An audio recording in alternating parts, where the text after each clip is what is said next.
என் அன்பு குழந்தையே, என் வார்த்தைகளை நீ அடிக்கடி கேட்க, வாழ்வாங்கு வாழ இந்த சேனலை சப்ஸ்கிரைப் செய்து கொள். அல்லாஹ் மலிக். ஓம் சாய்ராம், ஜெய் சாய்ராம்.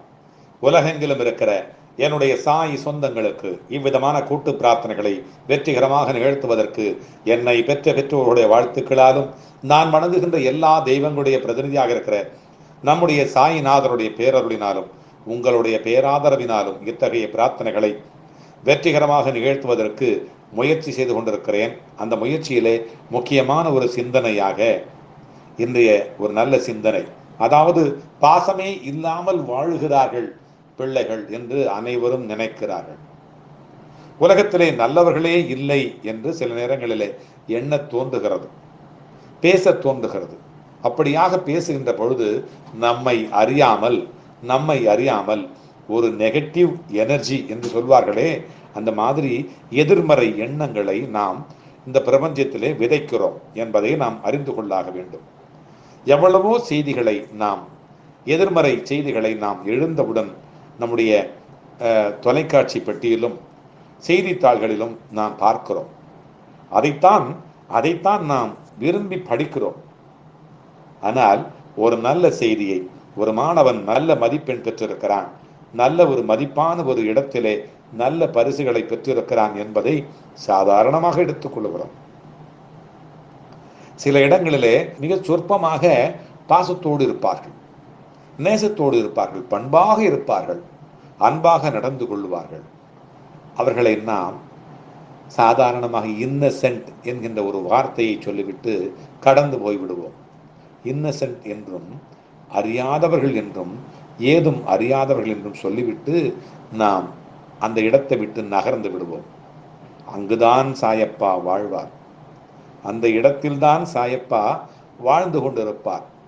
அந்த மனிதருடைய மனதில்தான் மிகப்பெரிய வலு மிகுந்த அச்சாணி, பிரபஞ்சம் சுற்றக்கூடிய ஒரு மிகப்பெரிய வலு மிகுந்த அச்சாணி சுற்றி பார்ப்போம். அப்படிப்பட்ட பாசமுள்ள ஒரு குடும்பத்தை, ஒரு சிறுகதையை பார்ப்போம். இந்த நேரத்திலே கொரோனா என்கின்ற கொடு நோய் வந்து நம்மை வாட்டி வதைத்து கொண்டிருக்கிறது. இந்த நேரத்திலே பாசம் எங்கு இருக்கிறது என்று தெரியவில்லை. எல்லாம் வீட்டு சிறைக்குள் அடைபட்டு கிடக்கிறோம். இந்த நேரத்திலே கணவனுக்கும் மனைவிக்கும் சண்டை வந்து கொண்டிருக்கிறது, பெற்றோர்களுக்கும் பிள்ளைகளுக்கும் சண்டை வந்து கொண்டிருக்கிறது. இந்த நேரத்திலே தான் அதிகமாக அவர்களோடு பேச முடிகிறது என்கின்ற ஒரு காரணத்திற்காக பிடிக்காத பெற்றோர்கள், பிடிக்காத மனைவி, பிடிக்காத கணவன், அவர்களிடத்திலே பாசம் இல்லை என்பதை அறிந்து கொள்ளுகின்ற ஒரு சந்தர்ப்பமாக இது மாறிவிடுகிறது.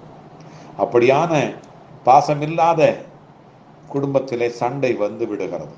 அவர்கள் எல்லாம் இப்படியாக ஒரு நெகட்டிவ் எனர்ஜி என்று சொல்லுவார்களே, அந்த எனர்ஜியினால் பீடிக்கப்பட்டு வாழ்க்கையை இழந்து போகின்ற சூழ்நிலைகள் கூட சில நேரங்களிலே வந்து விடுகிறது. இந்த கொரோனா என்கின்ற கொடுநோய் வந்திருக்கிற இந்த நேரத்திலே நாம் சாயப்பாவுடைய பாதங்களிலே இருந்து ஒரு சிறுகதையை படிப்போம். பாச போராட்டம். என்னங்க மூட்டை ஒண்ணுமில்லை, ரேஷன் கடையில் 1000 ரூபாய் கொடுத்தாங்க, அதான் கொஞ்சம் மளிகை சாமான் வாங்கிட்டு வந்தேன். ஓடி வந்து மூட்டையை பிரிக்கும் மனைவியை அவர் அதட்டினார். ஏய், அதை எடுக்காத, இது நமக்கு இல்லை, இது நம்ம பொண்ணு வீட்டுக்கு. ஏன்? அவள் கேட்கிறாள். மனைவி, ஏன் நமக்கு வாயும் வயிறும் இல்லையா? உங்க பொண்ணுக்கு மட்டும்தான் வாயும் வயிறும் இருக்குதா? 1000 ரூபாய் வாங்கிட்டு வந்திருக்கீங்கல்ல, மீதியை கொடுங்க.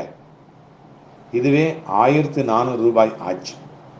400 ரூபாய் கடன் சொல்லிவிட்டு வந்திருக்கேன். அப்போ எனக்கு ஆஸ்துமா மாத்திரை வாங்கி வரல, அப்படித்தானே?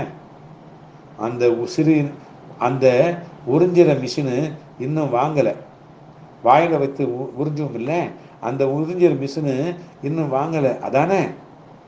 வாங்கிக்கலாம், எப்படியும் காசு வரும்போது உனக்கு வாங்கி தர்றேன்.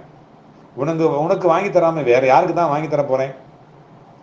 ஐயோ, வாங்கி கொடுத்தாலும் நான் 6 மாசமா கேட்டுட்டு இருக்கேன், மூச்சு விட முடியல, கஷ்டமா இருக்குன்னு சொல்லியிருக்கேன்.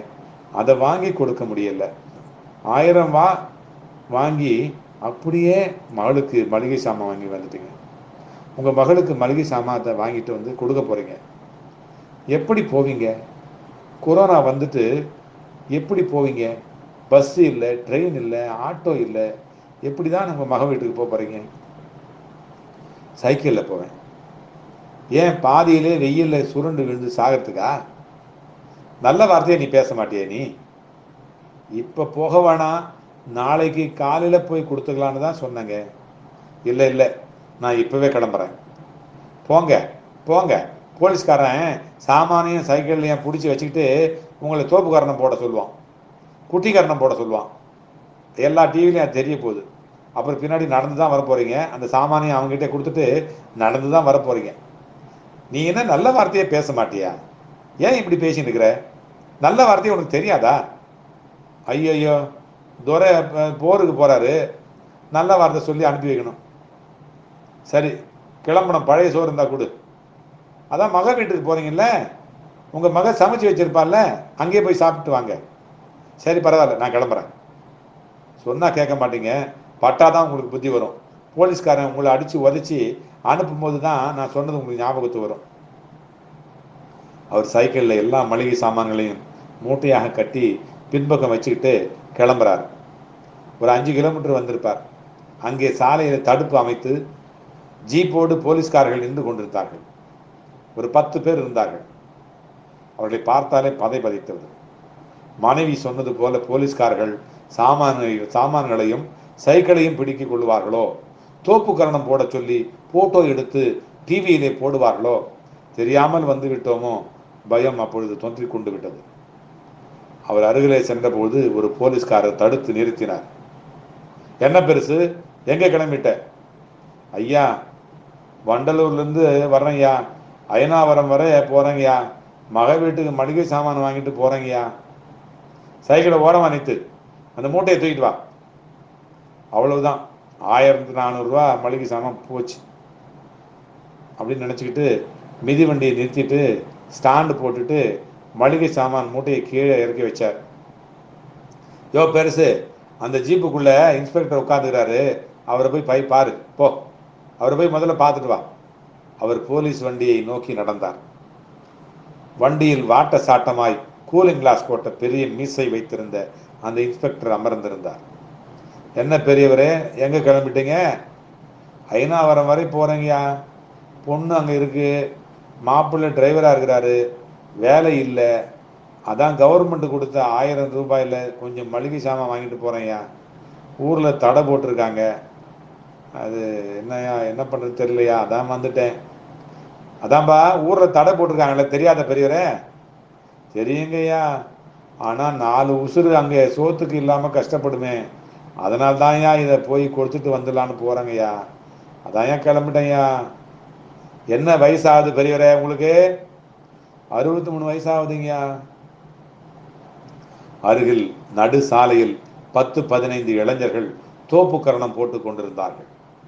இவருக்கு மனசு பிசைந்தது, நடுக்கம் வந்து விட்டது. கான்ஸ்டபிள் வந்தார். சார், இந்த ஆள் கொண்டு வந்த மூட்டையை சீஸ் பண்ணிட்டேன் சார். உன் வயசு என்ன, அவர் வயசு என்ன? அவரை போய் ஆளுன்னு சொல்கிறேன். Sorry sir. அந்த கான்ஸ்டபிள் தள்ளி போய் நின்று கொண்டார். பெரியவரே, சாப்பிட்டீங்களையா? இல்லைங்க ஐயா. கான்ஸ்டபிள், அந்த சாப்பாட்டு பொட்டலத்தில் ஒன்று எடுத்து வந்து கொடு. ஐயா, எனக்கு வேண்டாம் ஐயா, நான் மக வீட்டில் போய் சாப்பிட்டுக்கிறேன் ஐயா. சாலையில் தோப்பு கரணம் போட்டு கொண்டிருந்த இளைஞர்களில் ஒருவன் ஏதோ சொல்ல, சட்டமா பேசுறேன் என்று ஒரு கான்ஸ்டபிள் அவன் முதுகிலை அடித்தார். அங்கே போய் கறியும் சோறும் தின்னுங்க, இது சும்மா பிரிஞ்சி தான், சாப்பிட்டுக்குங்க, வெயில்ல எப்படி சைக்கிளை மிதிப்பீங்க என்று இன்ஸ்பெக்டர் சொன்னார். சாப்பிட்ட பின் நாம தோப்பு கரணம் போட சொல்ல போறாங்க அப்படின்னு அந்த பெரியவர் நினச்சிக்கிட்டு ஜீப் வந்து மைக்கு கரகரன்னு பேசிக்கிட்டே இருந்தது. அதை கேட்டுக்கிட்டே என்ன செஞ்சார், நாளைக்கு காலையில் சீக்கிரமாக கிளம்பி போயிருக்கலாம் அப்படின்னு நினச்சிக்கிட்டார். கான்ஸ்டபிள் எடுத்து வந்த அவர் கொடுத்த ஒரு பொட்டலத்தை வாங்கினார். ஒரு தண்ணீர் பாட்டிலையும் வாங்கினார். பெரியவரே, இன்ஸ்பெக்டர் சொல்கிறார், பெரியவரே அந்த ரூம் இருக்குல்ல, அங்கே போய் உட்கார்ந்து சாப்பிடுங்க. அவர் சொன்ன மாதிரி இன்ஸ்பெக்டர் சொன்ன இடத்துல அமர்ந்து சாப்பிட ஆரம்பித்தார். பெரியவரே, நல்லா சாப்பிடுங்க, வேணும்னா இன்னொரு பொட்டலம் வேணுமா, கொடுக்கட்டுமா அப்படின்னு கேட்டார். இன்ஸ்பெக்டர் கேட்க அவர் வேண்டாம் என்று தலையாட்டினார். சாப்பிட்டு விட்டு தண்ணீர் குடித்து விட்டு கை கழுவினார். பரவாயில்லை, வயிறு ரொம்பிடுச்சு, இப்போ நல்ல முட்டி போடலாம், தோப்புக்கரணம் போட சொன்னால் கூட தோப்புக்கரணம் போடலாம் அப்படின்னு நினச்சிக்கிட்டு வந்தார். இன்ஸ்பெக்டர் கேட்குறார், பெரியவரே சாப்பிட்டீங்களா? சாப்பிட்டேங்கய்யா. ஜீப்பில் கொண்டு வந்து உங்கள் மகள் வீட்டில் விட்டு விட்டுமா?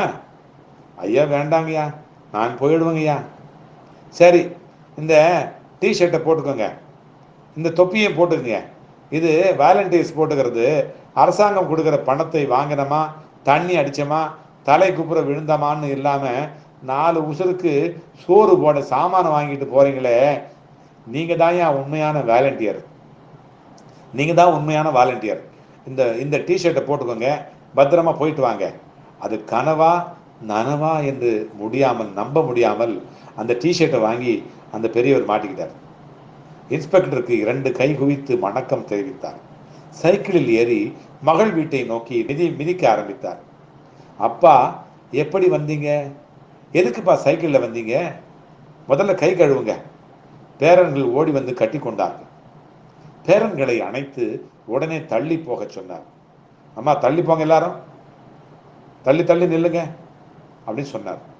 மகள் அவர் வாங்கி வந்த பொருட்களை எடுத்து உள்ளே வைத்துவிட்டு, என்னப்பா தனியா வந்திருக்கீங்க, அம்மாவை கூட்டிட்டு வந்திருக்கலாம்ல என்று கேட்கிறேன். இல்லைம்மா, இன்னொரு நாளைக்கு கூட்டிட்டு வர்றேன், நான் கிளம்பட்டுறேம்மா. இப்போ கொரோனா நோய் இருக்குதுல்ல, இப்போ எல்லாம் பக்கத்தில் இருக்கக்கூடாது, நான் இங்கே இருக்கக்கூடாது, வீட்டுக்கு நான் உடனே கிளம்பணும். இங்கே இருக்கிறது அவ்வளவு நல்லது இல்லைம்மா, நான் வீட்டுக்கு போயிடுறேன், உங்கள் அம்மா தனியாக இருக்குமா. அப்பா சாப்பிட்டு போங்கப்பா, சாப்பாடு ரெடியாக இருக்குதுப்பா. நான் சாப்பிட மாட்டேம்மா. எதுக்குப்பா இந்த டிஷர்ட்டு, நீங்கள் வாலண்டியராக இருக்கிறீங்களா? நடந்த எல்லா விஷயத்தையும் மகளிடத்தில் சொன்னார். பேரன்களை அழைத்து அவர்களுக்கு காசு கொடுத்து விட்டு கிளம்பினார். மகள் ஒரு பையோடு வந்தாள். அப்பா, பையில கொஞ்சம் பழங்கள் இருக்குது, எடுத்துட்டு போய் அம்மாட்ட கொடுங்கப்பா. அம்மாவுக்கு ரெட் கலர் என்கின்ற மிஷின் வாங்கினேன், அந்த வாயில வச்சு உறிஞ்சிறாங்கல்ல, அந்த மிஷின் வாங்கி வச்சிருக்கேன்ப்பா, அதை அவங்களுக்கு கொடுத்துருங்கப்பா. அம்மாவுக்கு ஆஸ்துமா மாத்திரை வாங்கியிருக்கிறேன், அதையும் மறக்காம அதை கொடுத்துருங்கப்பா. பையை வாங்கி கொண்டார். மாப்பிள்ளை எங்கம்மா? அப்பா, அரசாங்கத்தில் காய்கறி எல்லாம் வண்டியில் போய் விற்க சொல்லியிருக்காங்கப்பா, அதான் ஒரு வண்டி வாங்கி காய்கறியில் வண்டியில் டிரைவராக போயிருக்காருப்பா. இந்த ஆஸ்துமா மிஷினுக்கும் ஆஸ்துமா மாத்திரைக்கும் உனக்கு ஏதுமா காசு? போன மாதம் சம்பளத்திலேயே இது 2 வாங்கி வச்சுட்டேன்பா. அவர் சைக்கிளை எடுத்துட்டு வீட்டை நோக்கி வெளியே வந்தபோது மகள் ஓடி வந்து அவருடைய சட்டை பையில 2 500 ரூபாய் நோட்டுகளை வச்சார். 2 500 ரூபாய் நோட்டுகளை வச்சார். அப்பா, எங்களுக்கும் நேற்று தான் அரசாங்கத்திலிருந்து 1000 ரூபாய் கொடுத்தாங்க. நேற்று நைட்டு உங்கள் மாப்பிள்ளை சொல்லிட்டார், உங்கள் அப்பா அம்மாவுக்கு கொடுத்துடு, நம்ம ஏதாவது வேலை செஞ்சு சம்பாரிச்சுக்கலாம். வயசானவங்க அவங்க என்ன பண்ணுவாங்கன்னு சொன்னாருப்பா. சரிம்மா, மாப்பிள்ளையை கேட்டேன்னு சொல்லுமா, பத்திரமா இருங்கம்மா. அவர் உயிரை தன் மகள் வீட்டில் வைத்துவிட்டு மிதிவண்டியில ஏறி தன் வீட்டை நோக்கி மிதிவண்டியை இயக்க ஆரம்பித்தார். கொரோனா வந்து ஊர் முழுக்க தடைகள் போட்டாலும் அதையும் தாண்டி மனிதம் வாழ்ந்து கொண்டுதான் இருக்கிறது. மனிதம் இன்னும் வாழ்ந்து கொண்டுதான் இருக்கிறது. இவர்களை போன்ற சில நல்ல மனிதர்கள் வடிவத்திலே வாழ்ந்து கொண்டுதான் இருக்கிறது. மனிதம் இன்னும் வீழ்ந்து விடவில்லை. அதனால்தான் சில நேரங்களிலே நல்ல மழை பொழிகிறது. தோண்டினால் குழியிலே தண்ணீர் வருகிறது, தண்ணீர் கிடைக்கிறது. சில நேரங்களிலே நல்ல விளைச்சல் விளைகிறது, நமக்கு வயிறார சோறு கிடைக்கிறது. நல்ல மனிதர்கள் இன்னும் வாழ்ந்து கொண்டுதான் இருக்கிறார்கள். அந்த மனிதர்களிடையிலே நாமும் ஒரு மனிதனாக ஆவதற்கு முயற்சி செய்வோம். அப்பொழுது சாயப்பா நம்மோடு வழியிலும் வாழ்விலும் வந்து கொண்டே இருப்பார். வந்து கொண்டே இருப்பார். என் அன்பு குழந்தையே, என் வார்த்தைகளை நீ அடிக்கடி கேட்க, வாழ்வாங்கு வாழ இந்த சேனலை சப்ஸ்கிரைப் செய்து கொள். அல்லாஹ் மலிக்.